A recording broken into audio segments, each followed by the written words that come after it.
In a single night, tracks burned in Voronezh, depots exploded in Melitopol, and the sky over Kharkiv became a swarm of metal. But the sequence of these attacks is not random. It targets the bottleneck supporting Russian artillery. There is a detail that connects the blown bridge, 60 Shahids, and a stopped train, and almost no one noticed. If the Lysky rail hub slows down, ammunition is delayed on the front line. If drones saturate the air defense, urban centers like Kharkiv become easy targets. Every hour lost on the tracks becomes an advantage in the field. This investigation reconstructs frame by frame the HOR attack on the Lysky junction, the nighttime wave of 60 Shahids, the chain of detonations at the Melitopol depot, the rescue team hit in Kostiantynivka, 300 TM-62 mines exploding at once, and a lone Russian gun on a bridge being neutralized. Straightforward. Maps, videos, and the tactics behind each strike. And at the end, the answer that explains why these points were chosen and what the next line will fall. Because when you understand the invisible target, you can predict where the war will hit tomorrow.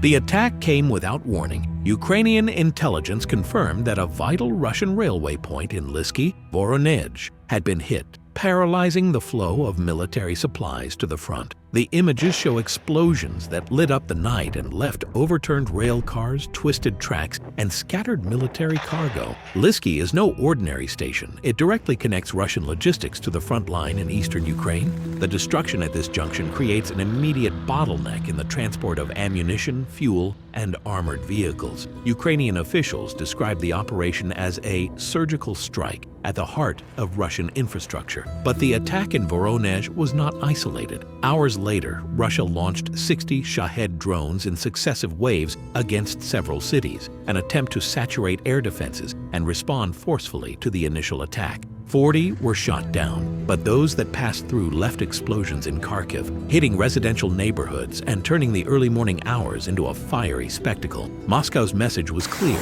any attack on its rearguard will cost Ukraine's urban centers in bloodshed. This cycle of action and reaction is reminiscent of the retaliatory logic of other conflicts, but with one critical difference: the massive use of drones as a strategic weapon. If in past wars the tracks were rebuilt in weeks, today each rail attack is multiplied by a sky full of Shaheds. The contrast lies in the timing. A logistical blow against Russia is followed by a barrage of airstrikes against civilians, creating a battlefield that stretches from the tracks underground to the city's rooftops. And it wasn't just the civilian population that suffered. In Kostiantynivka, a group of firefighters responding to a fire after an airstrike was struck by another Russian drone, leaving vehicles destroyed and the team engulfed in flames. This detail demonstrates the escalation. Now even rescuers have no safe space to operate. But if the tracks and drones define the beginning of the battle, the next step reveals something even more worrying. When the ammunition dumps begin to explode in a chain, the war changes scale.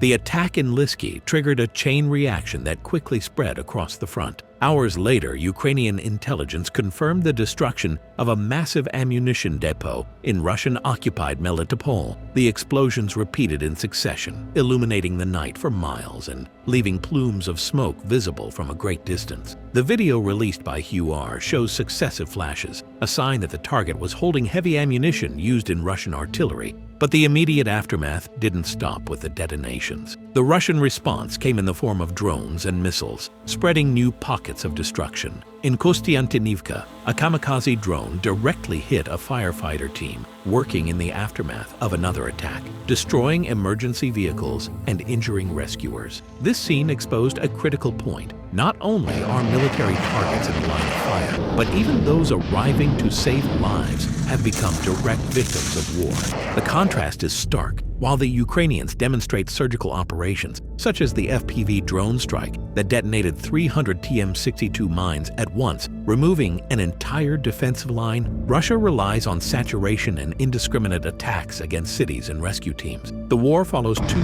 parallel rhythms: precision and chaos, a military engineering strike against random violence. And there is an additional fact that increases the tension. In the same sequence of operations, a Russian artillery piece was isolated and destroyed on an already blown-up bridge, a target that seemed untouchable and secure. But the choice of this point demonstrates something larger. Each attack is now designed not only to destroy, but to leave a message about where the next line might give way. And this is precisely where the next chapter opens. If depots and mines are already being eliminated, the question that remains is which critical positions Ukraine will target next and how Moscow will attempt to respond.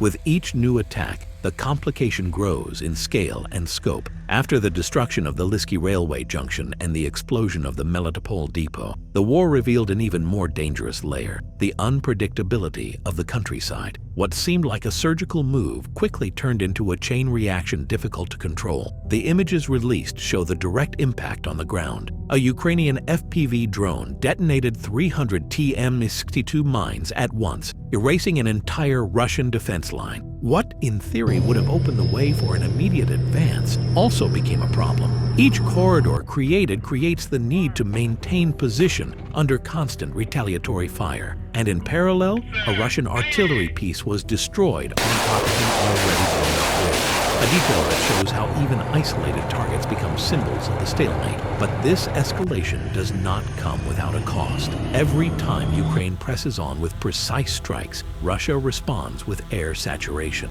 The 60 Shahid drones launched in succession were proof of this. Even with 40 down, the 20 that made it through hit urban areas in Kharkiv, leaving craters in the asphalt and shattered windows. The dilemma worsens. Each tactical success generates retaliation that shifts the burden of the war onto civilians and rescue teams, as in the case of the firefighters hit in Kostiantynivka. The contrast is stark. While Ukrainian forces display surgical precision in logistical targets, Moscow bets on spreading chaos across the map. It's a duel between military engineering and psychological warfare, where the impact is not only on the battlefield, but also on the perception of security in cities. And there's another detail that heightens the tension.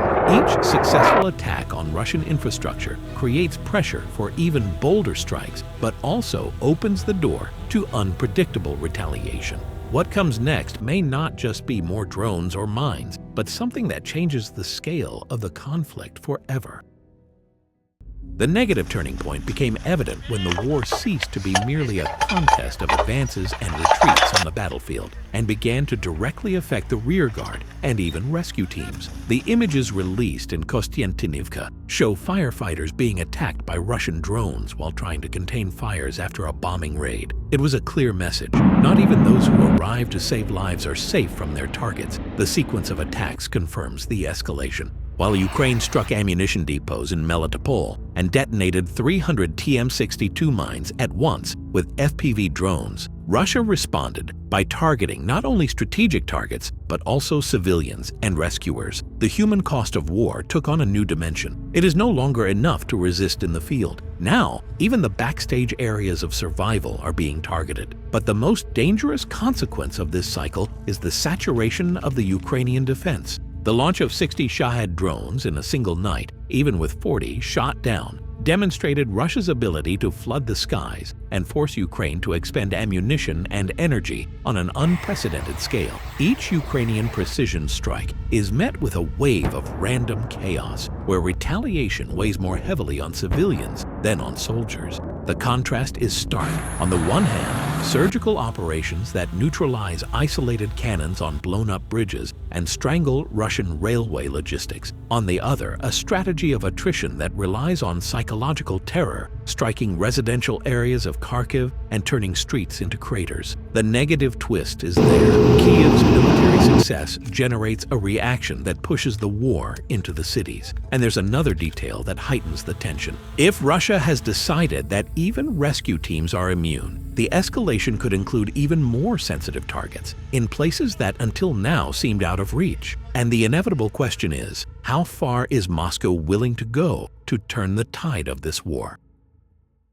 The key revelation came when the Ukrainian intelligence service itself confirmed that the target in Melitopol was not just an ordinary depot, but one of the largest heavy ammunition storage centers used by Russian artillery. The images show successive flashes and chain explosions that transformed the sky over the occupied city into a continuous spectacle of fire. The HER confirmation made it clear this was not an isolated attack, but a direct hit on the enemy's logistical lung. This detail changes the game. If the destruction of tracks and cannons had already revealed vulnerabilities, the confirmation that one of Russia's main arsenals had been neutralized exposes a strategic weakness. Dozens of artillery pieces depended on these reserves in Melitopol, and without them, each day of fighting becomes more costly for Moscow. The revelation is clear. Ukraine is not just delaying convoys, it is cutting off the source that sustains the front line. But the immediate consequences are even more dire. Without sufficient ammunition, Russia is forced to increase saturation attacks with Shaheds and improvise alternative routes, increasing costs and risks. The launch of 60 drones in a single night, with 20 making it through, shows that Moscow seeks to compensate in quantity for what it lost in quality of fire. And each time this strategy fails, civilians in cities like Kharkiv pay the price. The contrast is clear. The text doesn't contain any narrative special. An attack of this scale against ammunition depots not only reduces immediate firepower, but also opens the door to something bigger. If an entire arsenal can be destroyed in minutes, other critical centers may be in its sights. And the inevitable question is, what will be the next target Moscow can't protect? But this isn't the last twist. The Melitopol revelation paves the way for the next move. When reserves are depleted, the battlefield becomes one of improvisation, and that's when new strategies come into play. The new strategy became clear when Kyiv began combining precision ground strikes with planned saturation operations. The video released by HUR shows FPV drones detonating 300 TM62 mines at once, clearing an entire corridor and paving the way for advances that previously seemed impossible. It's no longer just about delaying convoys or blowing up depots, but about reshaping the battlefield with tactics that combine technology and timing.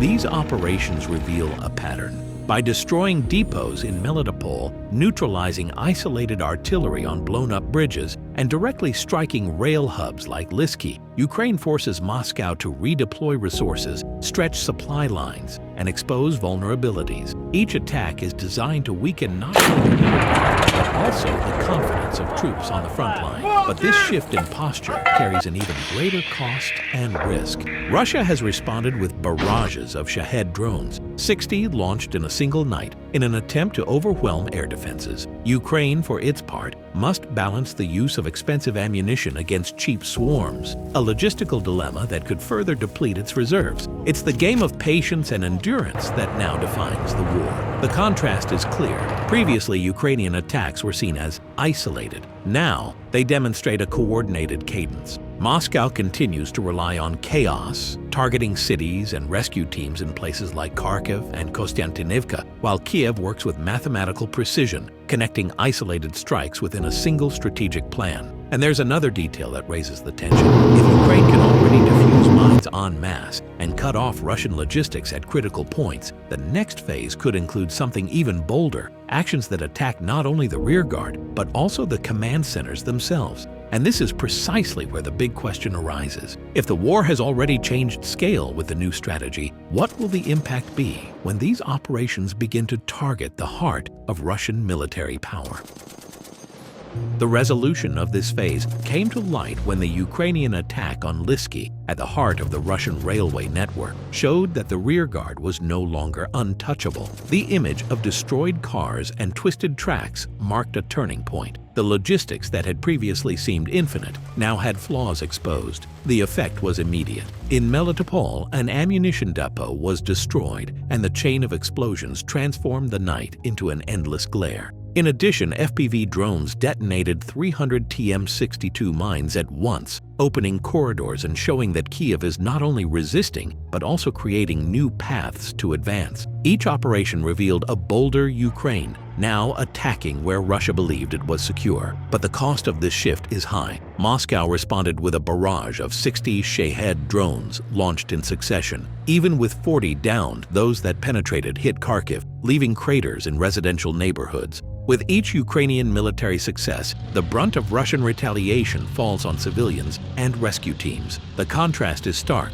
On one side, surgical strikes that destroy isolated cannons, already blown up bridges and strategic rail hubs. On the other, a Russian strategy that relies on psychological terror and aerial saturation. The new reality is a war that expands beyond the military realm, directly affecting urban life and people's sense of security. And there's another detail that heightens the tension. In Kostiantynivka, even firefighters trying to put out fires have become targets of drones. If even rescuers aren't protected, the battlefield no longer has clear boundaries. And now the big question arises: if Ukraine has already demonstrated its ability to strike at the heart of Russian logistics, what will happen when these strikes begin targeting deeper centers of command and power? The war transformed not only the combat map, but also the logic of security in Eastern Europe. Railways, depots, and cities became pieces on a constantly shifting board. Every tactical victory for Ukraine now comes at an immediate price, paid in saturation strikes and the weight of Russian retaliation on civilians and rescue workers. And the question remains how far Moscow and Kyiv are willing to go when the next target could be not just logistics, but the heart of each side's military power.